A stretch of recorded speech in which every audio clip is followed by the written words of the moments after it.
D'abord mécaniquement, ensuite c'est la main de l'opérateur qui affine pour essayer d'avoir le même profil partout. Ça, c'est encore les barres de 18 mètres ça? Non, ceux-ci sont des barres de 36 mètres. Les barres de 36.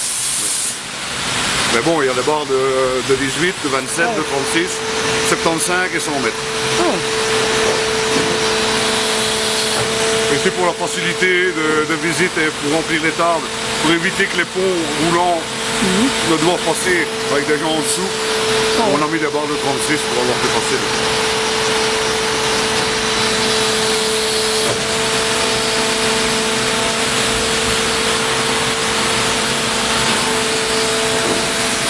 Grosso modo le mode d'emploi, enfin le mode d'emploi en français et en néerlandais. On vient d'être plus clair. Oh oui, vous pouvez vous approcher des porteurs et en plexi. Hein. On voit que les deux rails sont mis.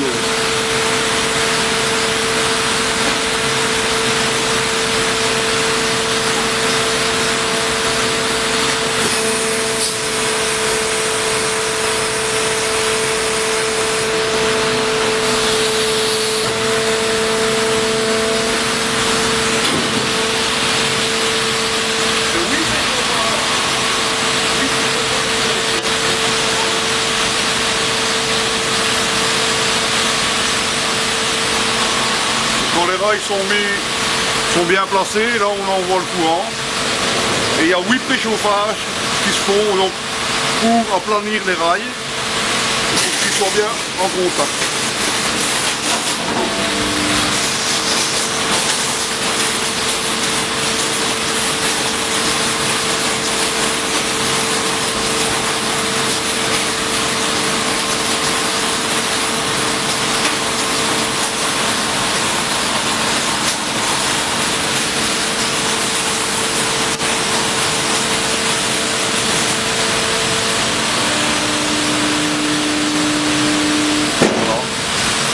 Les préchauffages. Chaque fois c'est poussé, c'est écarté, c'est replacé, préchauffage, retiré, jusqu'au moment où la matière atteint une bonne température, que l'acier devient malléable. Et alors là, il y a de nouveau un bon courant et hop, et on emboutit.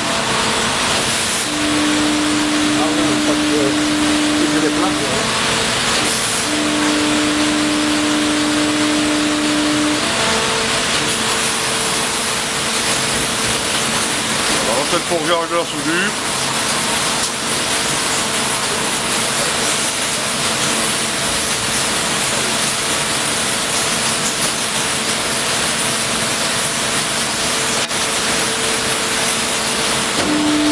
Voilà. Emboutissage. Maintenant nous avons les couteaux de débarburage qui vont se déplacer et venir couper l'excès de matière qui s'est formé par écrasement des rails. Et là, il coupe.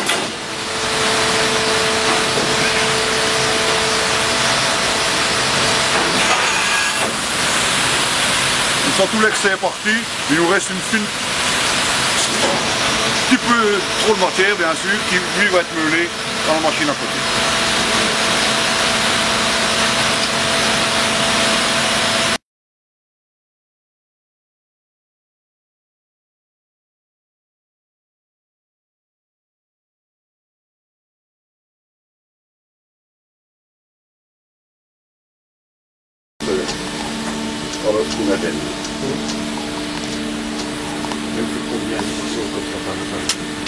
En fait, on fait sur une pause entre 24 et 30 soudures. Alors quand ce sont des rails, bon, on fait des 300 mètres mais qui sont assemblés avec des rails de 100 mètres. Il y a 2 soudures par rail, bon, ça va beaucoup plus vite. Hein.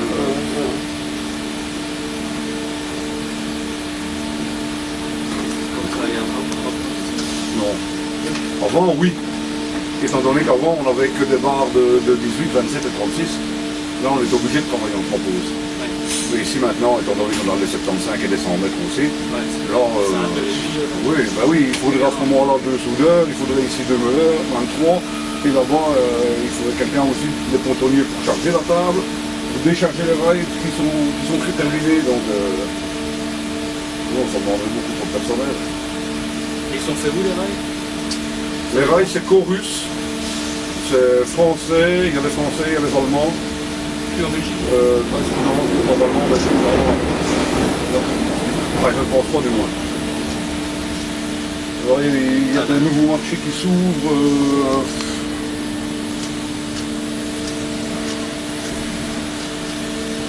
Maintenant, on avait les Chorus, on avait les Thyssen. Ouais. Et maintenant, il y avait Papasten, donc... C'est la nouvelle. Qui font pareil?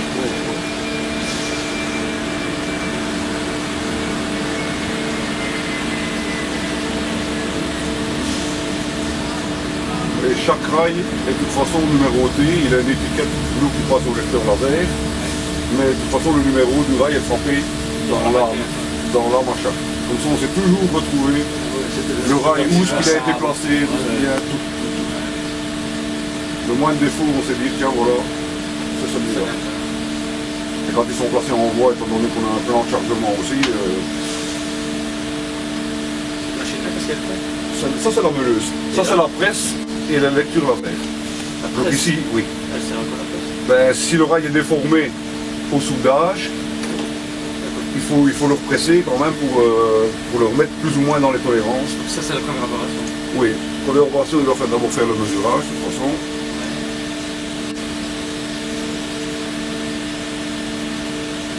Oh, au niveau de l'année. Bon, là.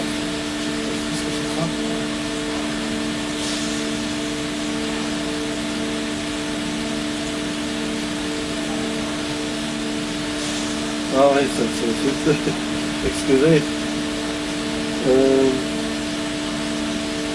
Donc on encode d'abord le numéro de rail qui nous donne un numéro de soudure.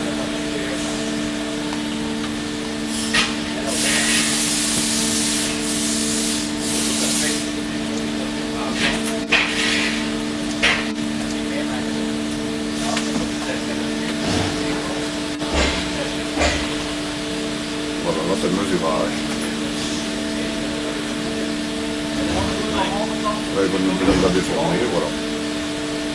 Ici on a la ligne supérieure nous donne la soudure vue donc au-dessus sur le champignon.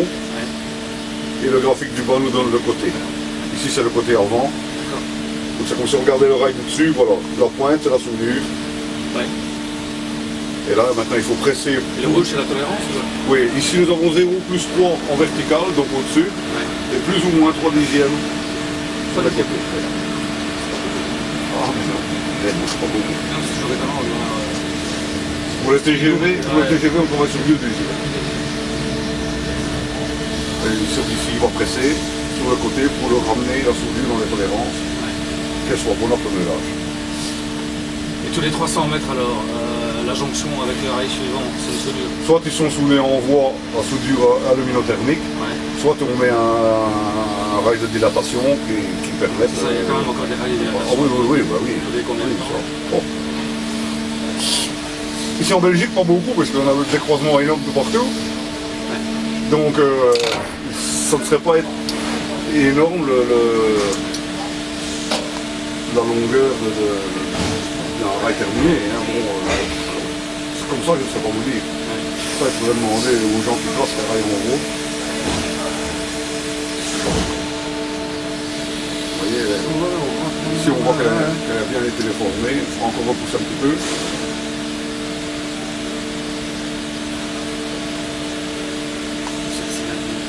Ici, non, ici c'est la presse. Ah, c'est la terre. Horizontale ici. Voilà, oui. Donc il presse de l'arrière vers l'avant. On va amener la soudure en positif.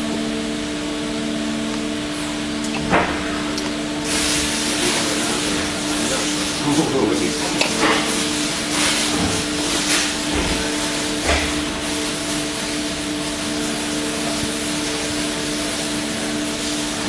Voilà.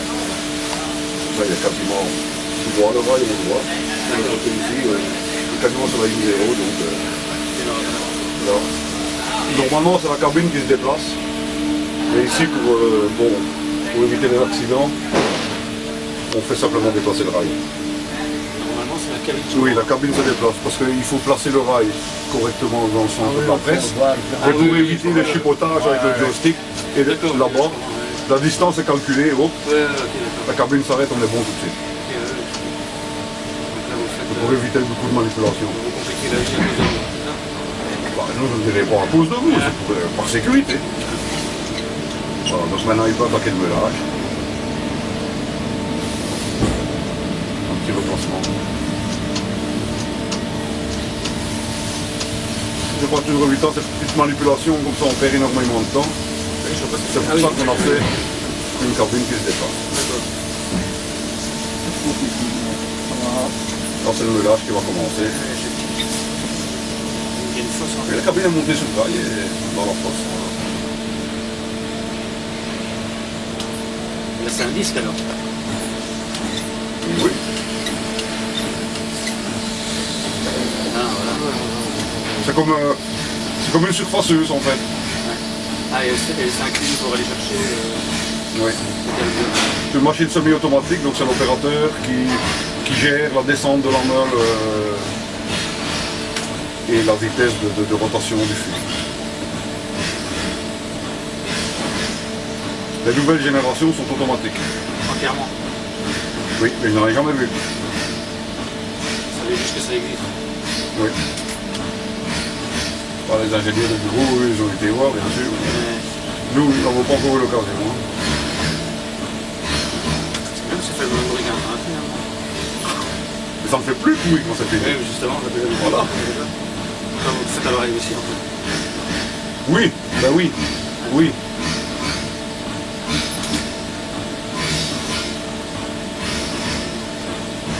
Ça doit être entretenu sur le réseau de temps en temps, la cellule. Une fois que c'est fait, c'est bon. Absolument.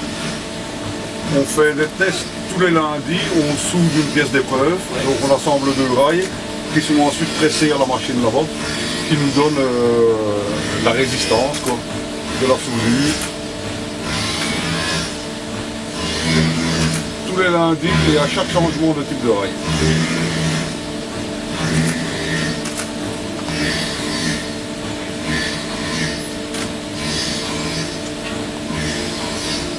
Type de rail, quoi, de fournisseur ou de... Non, non, non, non, pas de fournisseur, non, non, non, de type de rail, les 60 kg, les 50 kg, les 54 kg, les 63 kg. C'est l'ancien. Oui, c'est le profil du rail. Les 60 kg ici, ce sont les 60, ils sont plus hauts, les 50 sont plus petits. Ah ouais. Les 63, ils ont l'âme plus grosse, ils ont une âme de 3 cm au lieu de 1,5. D'accord. Parce que j'ai une carte Ah non, c'est pas du tout les mêmes. Non, non, non, non. Tout dépend des lignes. C'est ça, ça dépend si c'est du charroi. Voilà. C'est des courbes, ça dépend de la vitesse des trains qui passent sur la ligne. Donc un rail n'est pas un rail. Ah non. Oh non, non, non, non.